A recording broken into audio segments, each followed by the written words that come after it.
I hated my biggest rival in a game for years. It was my girlfriend.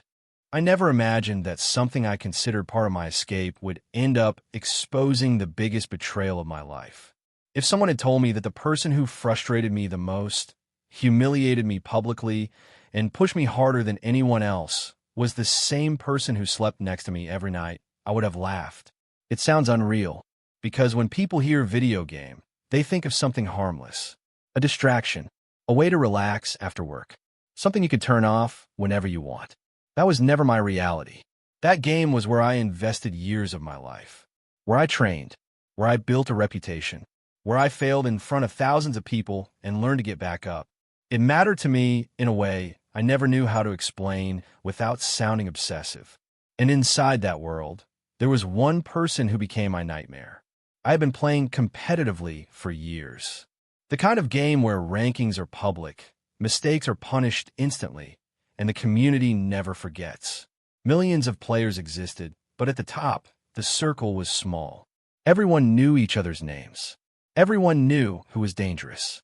And there was one username that always appeared at the worst possible time. Cold, clinical, unforgiving. They didn't just beat me. They dismantled me. They predicted my moves like they were inside my head. They shut down strategies before I could even execute them. They turned matches I was about to win into complete humiliations. And what made it worse was that it felt intentional. Personal. I didn't hate them loudly. I didn't rage publicly. I hated them quietly, internally. The kind of hate that follows you into the shower, into bed, into sleep. The kind that makes you replay matches in your head, thinking, what did I miss? How did they know? That username burned into my memory. While that rivalry consumed my nights, my real life was moving in a completely different direction. That's when I met my girlfriend. We didn't meet through gaming.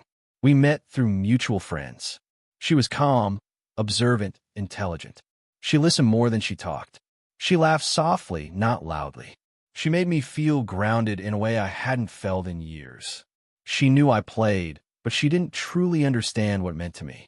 To her, it was something I cared about, something that made me happy. Nothing more. To me, it was tied to my identity. She supported me. She let me talk about tournaments even when it bored her. She sat next to me during long sessions. She learned the basics just so she could follow my excitement or frustration. Sometimes she asked questions, very specific ones. Questions about ranking algorithms, about how top players adapted mid-match, about how you could predict someone's playstyle over time. I thought she was curious. I thought she was trying to connect.